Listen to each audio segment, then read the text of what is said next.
6 নম্বর হলো, যাদের কোরবানি করার ইচ্ছা আছে তারা জিলহজের চাঁদ ওঠার আগে আগে জিলকদ মাসের শেষ দিনের মধ্যে তাদের হাতের নখ, চুল, গোফ, অবাঞ্ছিত লোম এগুলো সব কেটে পরিষ্কার করে ফেলবেন এবং এই দশক আর সেগুলোতে হাত দিবেন না।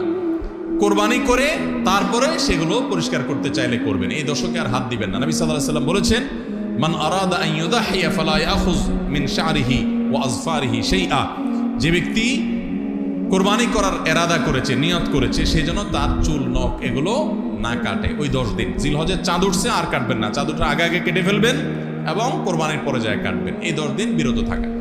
তবে অন্য আরো বিভিন্ন রেওয়ায়াত থেকে, বর্ণনা থেকে বোঝা যায় যে এই আমলটা শুধু যিনি কোরবানি করবেন তিনি নয়, যিনি কোরবানি করবেন না, কোরবানি করার সামর্থ্য নাই, তিনি এই আমল করতে পারেন, তাহলে আল্লাহ তাআলা তাকে কোরবানি করার সওয়াব দান করবেন। 7 নম্বর আমল হলো এই দশকে বেশি বেশি তাকবীর পাঠ করা। এটা তাকবীরে মুতলাক বলা হয়, সাধারণ তাকবীর। আল্লাহু আকবার, আল্লাহু আকবার, লা ইলাহা ইল্লাল্লাহ, আল্লাহু আকবার, আল্লাহু আকবার ওয়া লিল্লাহিল হামদ।